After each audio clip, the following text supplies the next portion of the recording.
Insane that that's been going on for so long. It's a gigantic scam, like one of the biggest, maybe the biggest scam ever. And how many NGOs?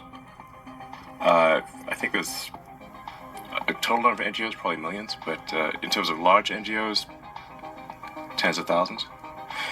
I mean, it's actually kind of a hack to the system, where someone can get an NGO stood up for a fairly small amount of money. Like George Soros was really good at this. Like George Soros is like a system hacker. Like he figured out how to hack the system.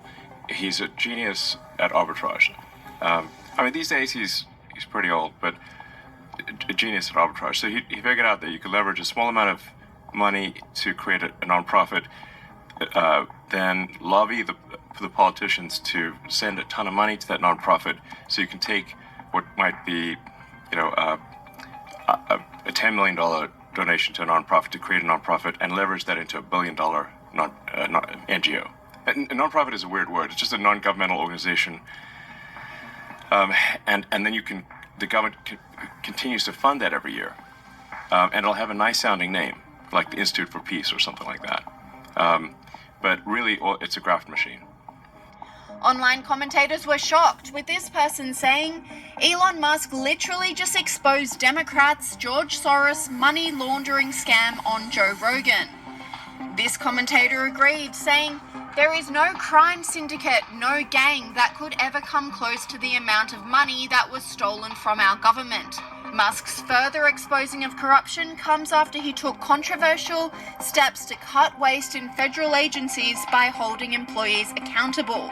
One issue where Trump and his Doge master Elon Musk are getting unadorned praise from people like me around the world, Kristen, is their efforts to get rid of waste in government, and this email, this idea of sending an email out to bureaucrats and public servants asking them what they've done in the last week. Here's Donald Trump on that. We have people that don't show up to work, and nobody even knows if they work for the government. So by asking the question, tell us what you did this week, what he's doing is saying, are you actually working? And then if you don't answer, like you're sort of semi-fired or you're fired.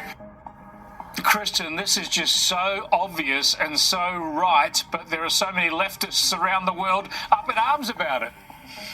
Oh, I know. This had to happen. I mean, the government is by far the largest employer in the United States. I wrote an entire book about it called Government Gone Wild.